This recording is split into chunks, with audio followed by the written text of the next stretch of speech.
जो दरभंगा से चलती है एलए सुबह 3 बजे और सीतामढ़ी वगैरह होके जाती है पटना, उसमें कल हमने ये किया है कि जितने यहाँ पर हमारे जिले में बाजपट्टी है, उसके बाद डुमरा है, प्रेमनगर है, गाढ़ा है, रूनी सैदपुर है, मुरसन में रुकती है, रूनी सैदपुर है और रामवृक्ष बेनीपुरी का गांव है, ऐतिहासिक गांव बेनीपुरी धाम, उन सभी जगह बॉल पे होना चाहिए। सैद्धांतिक रूप से उनमें सहमति बन गई है। 1 महीना लगे, 2 महीना, 3 महीने, लेकिन सब जगह टॉपिक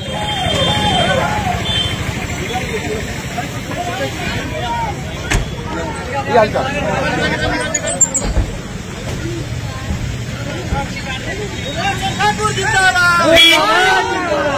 ठाकुर जिंदाबाद, ठाकुर जिंदाबाद।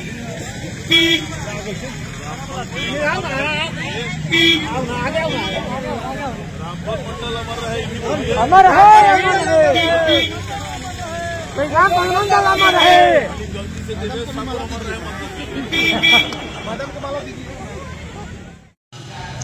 बाजपट्टी में जल्द ही होगी एक्सप्रेस ट्रेन की ठहराव, सांसद देवेश चंद्र ठाकुर ने कर दिया ऐलान।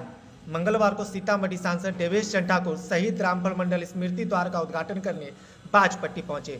उन्होंने फीता काटकर स्मृति द्वार का उद्घाटन किया। इस दौरान शहीद रामफल मंडल अमर रहे, देवेश चंद्र ठाकुर जिंदाबाद के जमकर नारे लगे।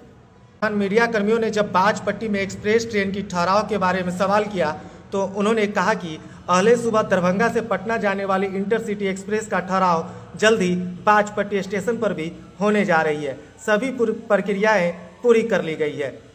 आपको बताना चाहेंगे कि पूर्व में उन्हीं के प्रयास से बाजपट्टी के टावर चौक पर शहीद रामफल मंडल का प्रतिमा स्थापित किया गया था, जिसका उद्घाटन मुख्यमंत्री नीतीश कुमार ने अपने कर कमलों से किया था। स्मृति द्वार के उद्घाटन के दरमियान लोगों में हर्ष का माहौल नजर आया। मौके पर जदयू के वरिष्ठ नेता सह अधिवक्ता विमल शुक्ला, देवेंद्र शाह, एनडीए की पूर्व विधायक प्रत्याशी रेखा गुप्ता, पंचायत समिति सदस्य संजय गुप्ता, बनगांव उत्तरी मुखिया अनुज कुमार, मधुरापुर पंचायत के पूर्व मुखिया सियाराम मंडल, मधुरापुर पंचायत के उप मुखिया प्रतिनिधि अशोक कुमार मुखिया समेत एनडीए के तमाम कार्यकर्ता नजर आए। इस दौरान उन्होंने मीडिया कर्मियों से भी बात की। क्या कुछ कहा, देखिए हमारी इस रिपोर्ट में। इतना पवित्र काम इन्होंने किया है, इससे आने वाली पीढ़ी भी प्रेरणा लेगी कि देश के लिए जान देने वालों का जो काम होता है वो बेकार नहीं जाता है। सदियों सदियों तक उनका नाम लिया जाता है। तो हम इन्हें बहुत बहुत बधाई देते हैं। उस पूरे इलाके के लोगों को बधाई देते हैं कि जिस तरह से देश के वो अपना जान निछावर किए शहीद रामफल मंडल, वैसे ही जहां देश का सवाल आता है वहां कहीं पीछे नहीं हटना चाहिए। ये मैं सबसे अपील करूंगा। हम लोग भी हमेशा, यानी हमारे जानते हैं आप कि मैं तिरहुत स्नातक क्षेत्र से 22 साल विधान परिषद में रहा। पूरे मेरे तिरहुत के चारों जिला में जितने इस तरह के शहीद थे जिन्होंने स्वतंत्रता संग्राम में अपने प्राणों की शहादत दी थी, चाहे वो अमर शहीद रामफल मंडल जी हों, चाहे अमर शहीद जुब्बा सहनी जी हों, अमर शहीद वैकुंठ शुक्ला जी हों, इस तरह की जितने शहादत जितने लोगों ने दिया, सबकी प्रतिमा उनके गांव में जाकर मैंने बनवाने का काम किया था और प्रत्येक का अनावरण माननीय मुख्यमंत्री के हाथ से हमने करवाया था। इसलिए कि शहीदों को वो सम्मान मिलनी चाहिए। हमारे दिल के हर कोने में हर शहीद बसा हुआ है जो हमारे क्षेत्र के हैं, और इसीलिए यहाँ के सारे लोगों को मैं बहुत बहुत बधाई देता हूँ। बहुत पवित्र और बहुत क्रांतिकारी काम आप लोगों ने किया है। इस विचारधारा को हमेशा जिंदा रखिए। देश प्रथम, देशवासी प्रथम, इस ख्याल से हमेशा काम करना चाहिए। सर, दिल्ली विधानसभा चुनाव में आपको स्टार प्रचारकों की सूची में शामिल की गई है पार्टी के द्वारा, क्या कहना चाहेंगे? मैं धन्यवाद देता हूँ माननीय नीतीश कुमार जी को, जो हमारे सर्वमान्य नेता हैं। हमारे जो राष्ट्रीय कार्यकारी अध्यक्ष हैं आदरणीय संजय झा जी, आदरणीय ललन बाबू, आदरणीय जितने हमारे प्रदेश अध्यक्ष उमेश कुशवाहा जी हैं। मुझे अगर दिल्ली के लिए स्टार प्रचारक के नाम के सूची में मेरा नाम शामिल किया गया है, मैं बहुत बहुत धन्यवाद देता हूं कि उन लोगों ने मुझे उस काबिल समझा और परसों तरसों ही से हम लोग जाके दिल्ली में अपने जो हमारे कैंडिडेट हैं उनके लिए काम करना शुरू करने जा रहे हैं। बाजपट्टी रेलवे स्टेशन पे किसी भी बड़ी एक्सप्रेस ट्रेन का ठहराव नहीं होता। आपने पूर्व में आश्वासन भी दिया था इसको लेकर। एक्सप्रेस ट्रेन के लिए मुझे एक रात में भी ट्रेन हमने खुलवाई है जो दरभंगा से चलती है एलए सुबह 3 बजे और सीतामढ़ी वगैरह होके जाती है पटना।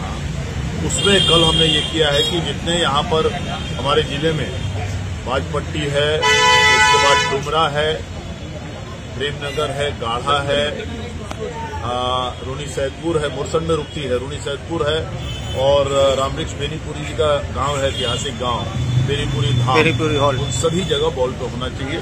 सैद्धांतिक रूप से उनमें सहमति बन गई है। 1 महीना लगे, 2 महीना, 3 महीने लगे, सब जगह स्टॉपिंग होगा। मतलब इंटरसिटी की ठहराव यहाँ होने लगे और कोई एक्सप्रेस ट्रेन सर आने वाले समय? अभी एक्सप्रेस ट्रेन नहीं, और तो हमने मांग किया है, और तो बहुत सारी ट्रेन का मांग किया है। एक गाड़ी जाती है रात में यहाँ से, हफ्ता में 1 ही दिन जा रही है, जो यहाँ से बम्बई जाती है। उसको हमने कहा है जो कम से कम 3 बार करवाइए, तो कहा 3 बार नहीं, लेकिन कोशिश करते हैं हम लोग हफ्ते में 2 दिन करने का। उसके अलावा लिच्छवी जाती है रात को बहुत लेट, तो उसका हमने कहा है थोड़ा टाइम कंफर्टेबल कराइए। 2:30 बजे आप यहाँ से खोलते हैं दिल्ली के लिए, 2:30 बजे ठंडी में लोग आएगा, कैसे आएगा? रात में गाड़ियां नहीं मिलती है, टेम्पो नहीं मिलता है, तो उस पर विचार किया जा रहा है कि उसको थोड़ा 5 बजे के आसपास करने के। ये सब विचार चल रहा है सैद्धांतिक। जो हम लोग की सभी माननीय सांसदों ने अपने क्षेत्र में जो गाड़ियों की जरूरत है और जो गाड़ियों में कमी है समय वगैरह का, वो सब की मांग की है। सर हमने ये भी कहा है कि सीतामढ़ी स्टेशन को सीतामढ़ी धाम के नाम से उसका नाम करना चाहिए, इसलिए कि माँ सीता की धरती है। कम से कम सीतामढ़ी धाम उसे कहने से एक रिलीजियस जो होता है, धार्मिक वातावरण बन जाएगा कि हाँ, ये जगह जो है सीतामढ़ी एक तरह का धाम है। Thank you. ये भी मांग किया है कि महिलाओं के लिए, बुजुर्गों के लिए और विकलांगों के लिए हर स्टेशन पर अलग काउंटर टिकट का होना चाहिए, ताकि वो लोग लाइन में खड़ा रह के, महिला भी खड़ी हैं, विकलांग लोग भी खड़े हैं, बुजुर्ग लोग भी खड़े हैं, ये ठीक बात नहीं है। एक अलग काउंटर कीजिए जिसमें उस तरह के तीनों कैटेगरी के लोगों को टिकट तुरंत मिल जाए। Thank you sir.